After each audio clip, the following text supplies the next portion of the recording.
दूसरे शहरों की तरह समड़ियाल में भी लोग शॉपिंग करते मसरूफ नजर आ रहे हैं। मजीद तफसीलात जानते हैं अपने नुमाइंदे नुमान भट्टी की इस रिपोर्ट में। जी बिल्कुल, ईद के करीब आते ही लोगों का बाजारों में रश बढ़ चुका है। लोग अपनी फैमिली के साथ, बच्चों के साथ बाजार की शॉपिंग करने के लिए आए हुए हैं। यहाँ पर मेरे साथ ताहिर मौजूद हैं, इनसे जानेंगे, ये अपने बच्चों के साथ आए हुए हैं और इन्होंने शॉपिंग करने के यहाँ पिता की शॉपिंग करने में मसरूफ नजर आ रहे हैं। तो जी ब्रदर, बताइएगा आप अभी शॉपिंग करने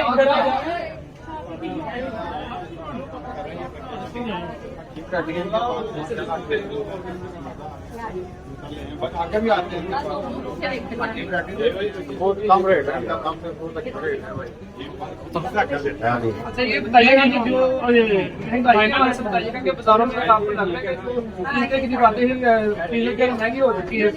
महंगी बहुत है, आपको पता महंगी चीजें हैं। हम जिधर भी जाए महंगी है, क्वालिटी आएगा, कस्टमर आएगा, बात करके चीज देते हैं। थोड़ा इन लोगों के आप अपनी फैमिली से आए छोटा सा बच्चा भी हमारे साथ उनका इससे भी जाने के लिए क्या ये अपने पापा को तंग करके बाजार ले आया है। बताइएगा जूता कौन सा लिया ये वाला लिया। अच्छा, तो और अभी क्या रह गया बकाया? कपड़े लेने। अच्छा, और इसके बाद ऐनक भी लोगे फिर? और बताओ क्या क्या चीजें नहीं, पापा को बताओ।